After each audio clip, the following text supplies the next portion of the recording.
Assalamualaikum warahmatullahi wabarakatuh. Izin memperkenalkan diri, saya Mesno Mutia Gendis dengan nomor induk 02012478 dari tingkat 1B Prodi Penyuluhan Pertanian Berkelanjutan.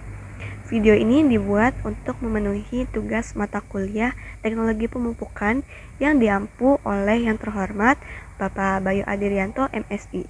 Pada kesempatan ini, saya akan menjelaskan dua jurnal yang membahas peran unsur hara dalam pertumbuhan tanaman. Jurnal pertama membahas unsur hara makro pada tumbuhan bawang merah, sedangkan jurnal kedua membahas boron sebagai unsur hara mikro untuk kelapa sawit. Kita akan melihat bagaimana unsur-unsur ini mempengaruhi pertumbuhan tanaman, serta bagaimana pemupukan dapat meningkatkan hasil dan kualitas panen. Sumbernya di sini saya mengutip dari Triadiawarman, Arianto, dan Kris Biantoro dengan judul Peran Unsur Hara Makro Terhadap Pertumbuhan dan Hasil Bawang Merah pada tahun 2022 dan Boron Hara Mikro Esensial untuk Tanaman Kelapa Sawit oleh Ginting dan Pane pada tahun 2023. Bawang merah dengan nama latin ditanam di lahan pertanian dengan teknik tertentu, termasuk pemilihan varietas, pengolahan tanah, penanaman, pemupukan, dan pengendalian hama. Varietas yang umum ditanam di Indonesia antara lain bima brebes, bima kuning, dan bima merah. Pemanenan dilakukan ketika umbi bawang sudah cukup besar dan daunnya mulai menguning. Proses ini memerlukan ketelitian untuk menghindari kerusakan pada umbi. Setelah dipanen, bawang merah harus melalui proses pengeringan dan penyimpanan yang baik untuk mencegah pembusukan dan menjaga kualitas. Kelapa sawit dengan nama latin ditanam di perkebunan besar dan kecil. Proses budidaya meliputi pemilihan bibit unggul, penanaman, pemupukan, dan pengendalian hama. Perawatan yang baik dapat meningkatkan produktivitas. Buah kelapa sawit dipanen ketika sudah matang, misalnya dilakukan setiap 10-14 hari. Proses ini memerlukan tenaga kerja yang cukup banyak. Setelah dipanen, buah kelapa sawit diolah menjadi minyak sawit melalui proses ekstraksi dan pemurnian.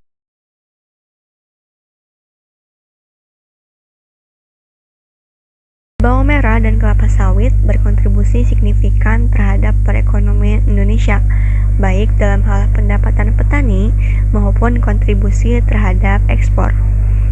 Keduanya juga berperan dalam menyediakan lapangan kerja dan meningkatkan kesejahteraan masyarakat, terutama di daerah pedesaan. Pemerintah Indonesia memberikan perhatian khusus terhadap pengembangan kedua komoditas ini melalui berbagai program dan kebijakan untuk meningkatkan produktivitas dan keberlanjutan. Bawang merah dan kelapa sawit tidak hanya berkontribusi secara ekonomi, tetapi juga memiliki nilai sosial dan budaya yang penting dalam kehidupan masyarakat Indonesia. Kesuburan tanah merajuk pada kemampuan tanah untuk mendukung pertumbuhan tanaman dengan menyediakan kondisi yang optimal, termasuk struktur tanah, kapasitas menahan air, dan keberadaan mikroorganisme yang bermanfaat. Faktor yang mempengaruhi kesuburan tanah yang pertama, tanah yang memiliki struktur baik memungkinkan akar tanaman untuk tumbuh dengan baik dan memudahkan pergerakan air dan udara. pH yang seimbang, biasanya antara 6-7 untuk banyak tanaman, sangat penting untuk ketersediaan unsur hara. pH yang terlalu tinggi atau terlalu rendah dapat menghambat penyerapan nutrisi. Tanah yang kaya akan bahan organik atau humus memiliki kemampuan lebih baik dalam menahan air dan menyediakan nutrisi bagi tanaman. Kehadiran mikroorganisme seperti bakteri dan jamur dapat membantu dalam proses dekomposisi bahan organik dan meningkatkan ketersediaan unsur hara. Unsur hara adalah elemen kimia yang diperlukan oleh tanaman untuk tumbuh dan berkembang. Unsur hara dibagi menjadi dua kategori, yakni unsur hara makro seperti nitrogen, fosfor, dan kalium, dan unsur hara mikro seperti besi, mangan, dan seng. Tanah yang subur dan kaya akan unsur hara mendukung pertumbuhan akar yang kuat, yang penting untuk penyerapan air dan nutrisi. Tanaman yang tumbuh di tanah subur cenderung lebih sehat dan lebih tahan terhadap hama dan penyakit. Ketersediaan unsur hara yang cukup berkontribusi pada hasil panen yang lebih baik dari segi kuantitas maupun dari segi kualitas. Tanaman yang mendapatkan nutrisi yang cukup lebih mampu bertahan terhadap kondisi lingkungan yang tidak menguntungkan, seperti kekeringan atau serangan hama. Bawang merah dan kelapa sawit adalah komoditas penting di Indonesia. Yang kedua, kesuburan tanah dan ketersediaan unsur hara sangat mempengaruhi pertumbuhan tanaman. Kemudian dibuatlah juga tujuan presentasi berdasarkan latar belakang sebelumnya, yakni menjelaskan peran unsur hara dalam pertumbuhan tanaman berdasarkan dua jurnal ini. Luas panen bawang merah di daerah Kutai Timur pada tahun 2018 sebanyak 1 hektar, sedangkan pada tahun 2019 tidak ada yang panen. Sehingga kebutuhan bawang merah di Kutai Timur harus didatangkan dari daerah lain. Peluang pengembangan budidaya bawang merah di Kutai Timur sangatlah besar. Pengembangan ini harus didukung oleh sifat kimia tanah yang optimal. Teknik budidaya tanaman pada suatu lahan sangat mempengaruhi kondisi kesuburan tanah, baik dari sifat fisika, kimia, maupun biologi. Unsur kimia tanah yang dipengaruhi meliputi pH, N, P, dan K. Peningkatan produktivitas tanah dapat dilakukan dengan perbaikan kesuburan tanah dengan cara penambahan bahan organik ke dalam tanah. Pemberian pupuk dapat memperbaiki tingkat kesuburan tanah. Penelitian yang berjudul Peran Unsur Hara Makro terhadap Pertumbuhan dan Hasil Bawang Merah ini dilakukan pada bulan Juli sampai dengan September 2020 di Kebun Percobaan Program Studi Agroteknologi Stiper Kutai Timur. Penelitian menggunakan metode survei dengan mengambil sampel tanah pada masing-masing titik sampling untuk dilakukan analisis unsur hara makro tanah di laboratorium. Analisis data menggunakan regresi linear berganda yang ditujukan untuk mengidentifikasi unsur hara makro tanah yang paling erat hubungannya dengan pertumbuhan dan hasil tanaman bawang merah. Pada penelitian ini, 3 unsur hara makro yang dianalisis adalah nitrogen, fosfor, dan kalium. Masing-masing unsur ini memiliki efek yang berbeda terhadap pertumbuhan dan hasil bawang merah. Nitrogen adalah unsur penting untuk pembentukan klorofil dan pembentukan vegetatif tanaman. Hasil penelitian menunjukkan bahwa kandungan nitrogen yang terlalu tinggi justru berdampak negatif pada bawang merah. Penyebabnya adalah kelebihan nitrogen mendorong pertumbuhan daun yang terlalu banyak, tetapi menghambat pembentukan umbi. Akibatnya, produksi bawang merah menjadi lebih rendah karena tanaman lebih fokus membentuk bagian vegetatif daripada umbi. Hasil penelitian menunjukkan bahwa fosfor berhubungan positif dengan jumlah anakan, yang berarti semakin tinggi kadar fosfor dalam tanah, semakin banyak anakan bawang yang terbentuk. Hal ini terjadi karena fosfor mempercepat pertumbuhan akar dan meningkatkan pembelahan sel, sehingga tanaman bisa menghasilkan lebih banyak anakan. Namun, fosfor berlebih tidak memberikan efek positif pada jumlah daun, umbi, atau berat umbi, sehingga pemberian pupuk fosfor perlu disesuaikan. Yang ketiga, kalium. Kalium adalah unsur hara yang paling berpengaruh terhadap pertumbuhan dan hasil bawang merah. Berdasarkan penelitian, semakin tinggi kandungan kalium dalam tanah, semakin baik pertumbuhan bawang merah. Hal ini disebabkan kalium berfungsi untuk meningkatkan efisiensi metabolisme tanaman, termasuk fotosintesis dan pembentukan umbi. Jaringan tanaman sehingga bawang merah tumbuh lebih sehat dan tahan terhadap penyakit. Dapat disimpulkan bahwa kandungan unsur hara N total di lokasi penelitian dari sangat rendah sampai tinggi, P tersedia dari tinggi sampai sangat tinggi, dan K tersedia sangat rendah. Unsur hara N memberikan hubungan yang negatif terhadap semua parameter. Unsur P memberikan hubungan positif hanya pada jumlah anakan, sedangkan unsur K memberikan hubungan positif terhadap semua parameter. Di sini kalium itu sangat penting untuk meningkatkan hasil bawang merah, tetapi sayangnya ketersediaan kalium ini sangat rendah. Pemupukan yang berimbang antara N, P, dan K dibutuhkan untuk hasil yang lebih optimal. Di slide kelima ini kita sudah membahas kesimpulan dari jurnal ke-1. Selanjutnya kita akan masuk ke jurnal yang kedua, yakni peran boron dalam mempengaruhi pertumbuhan tanaman kelapa sawit. Salah satu gejala defisiensi hara mikro yang kerap muncul pada tanaman kelapa sawit adalah gejala defisiensi hara boron. Boron merupakan unsur hara mikro yang memiliki fungsi vital bagi tanaman. Di antaranya, berperan dalam perkembangan sel baru pada jaringan merismatik, translokasi gula, pati, transport air dan hara, serta berperan penting dalam metabolisme asam fenolik yang sangat penting untuk pertumbuhan serbuk sari yang berpengaruh terhadap pembentukan buah. Pada tanaman kelapa sawit, boron sangat berperan penting pada masa pembungaan dan pembentukan buah. Untuk memenuhi kebutuhan hara boron, tanaman kelapa sawit diaplikasikan pupuk boron yang dilakukan secara rutin setiap tahun, terutama untuk tanaman kelapa sawit muda. Pupuk boron yang umum digunakan di perkebunan kelapa sawit adalah pupuk boraks yang memiliki kelarutan yang tinggi. Kelemahan dari pupuk ini adalah hara boron lebih mudah dan cepat hilang tercuci atau leaching, terutama pada jenis tanah berpasir dan daerah yang memiliki curah hujan yang tinggi. Sementara itu, di pasaran terdapat berbagai sumber pupuk boron yang diklaim memiliki sifat slow release sehingga dapat menyediakan hara boron untuk jangka waktu yang relatif lebih lama, terutama untuk areal-areal marginal. Ketujuh, kita akan mulai membahas tentang hasil pada jurnal kedua tentang peran unsur hara boron terhadap tanaman kelapa sawit. Pada penelitian ini, unsur hara boron dianalisis karena memiliki peran penting dalam pertumbuhan dan produksi kelapa sawit. Boron merupakan unsur hara mikroesensial yang meskipun dibutuhkan dalam jumlah kecil, tetapi sangat berpengaruh terhadap kesehatan dan produktivitas tanaman. Boron memiliki beberapa fungsi utama dalam pertumbuhan kelapa sawit, yaitu 1. Transport nutrisi. Boron membantu dalam pergerakan dan distribusi nutrisi di dalam tanaman. Tanaman yang kekurangan boron akan mengalami gangguan dalam penyerapan dan distribusi unsur hara lain, sehingga pertumbuhannya menjadi lebih lambat. Kedua, pertumbuhan sel. Boron berperan dalam pembentukan dinding sel tanaman, sehingga tanaman menjadi lebih kuat dan tidak mudah rusak. Ketiga, pembentukan buah.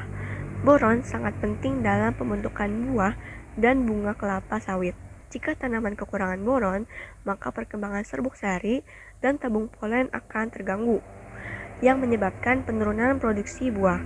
Kekurangan boron pada tanaman kelapa sawit dapat menyebabkan berbagai gangguan pertumbuhan, antara lain daun kelapa sawit keriting.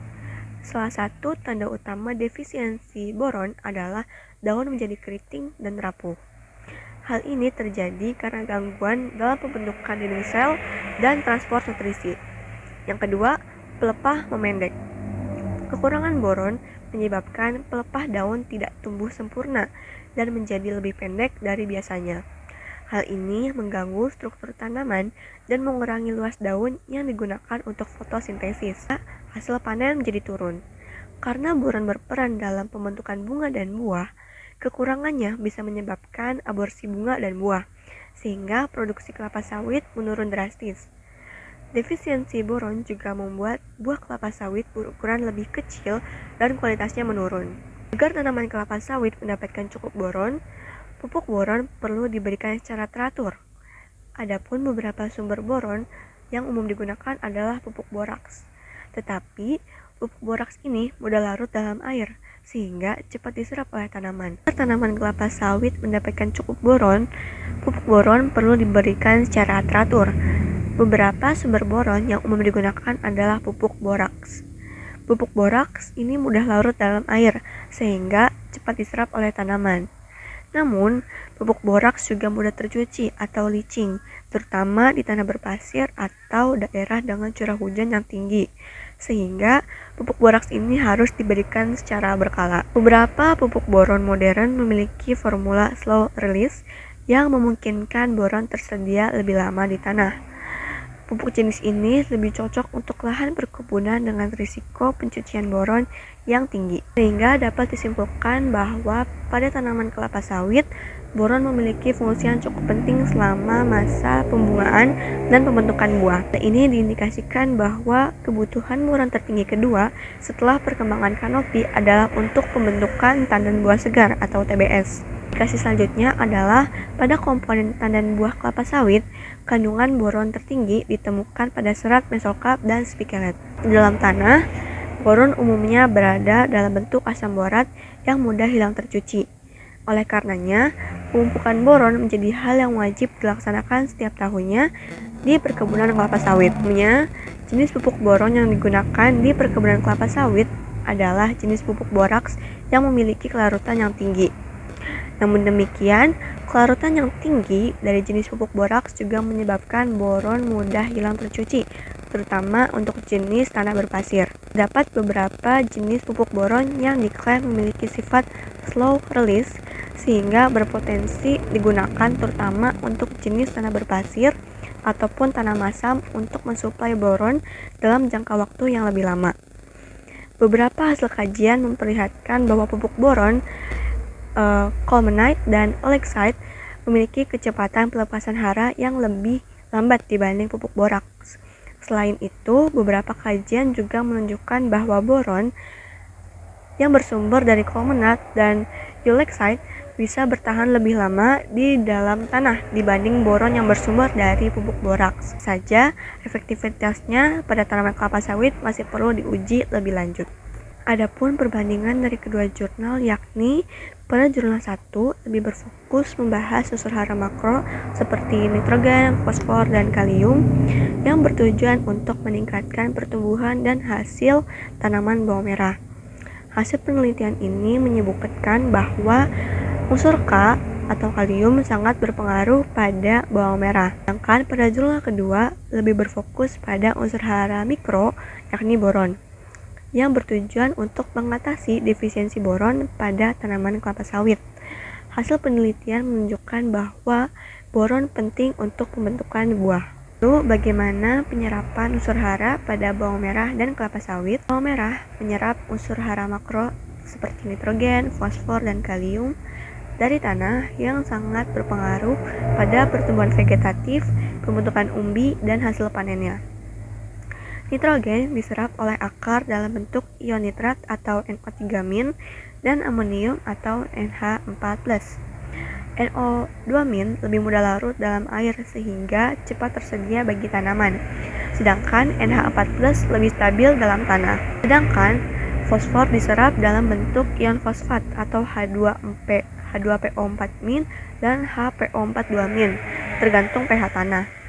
Fosfor lebih mudah diserap pada pH tanah yang netral sekitar 6-7, tetapi bisa mengalami fiksasi pada tanah asam atau basa sehingga ketersediaannya bisa berkurang. Kemudian, kalium diserap dalam bentuk ion kalium atau K+. Kalium mudah bergerak dalam tanah, tetapi pada tanah liat atau tanah dengan kandungan bahan organik yang tinggi, ketersediaannya bisa berkurang. Dan untuk unsur hara mikroboron, yakni kelapa sawit lebih sensitif terhadap unsur hara mikroboron atau B yang berperan dalam transportasi nutrisi, perkembangan sel, dan pembentukan buah. Boron diserap melalui akar dalam bentuk asam borat atau H3BO3 yang larut dalam air dan bergerak bersama aliran tanah. Bisa juga diserap melalui daun jika diberikan dalam bentuk pupuk boron cair. Dari kedua jurnal ini kita bisa melihat bahwa baik unsur hara makro maupun unsur hara mikro berperan sangat penting bagi pertumbuhan tanaman. Tanah yang subur dan kaya akan nutrisi akan mendukung pertumbuhan tanaman yang optimal, menghasilkan tanaman yang sehat, produktif, dan tahan terhadap berbagai stres lingkungan. Oleh karena itu, pengelolaan tanah yang baik dan pemupukan yang tepat sangat penting dilakukan dalam praktik pertanian untuk mencapai hasil yang maksimal. Sekian presentasi dari saya, kurang lebihnya mohon dimaafkan. Wassalamualaikum warahmatullahi wabarakatuh.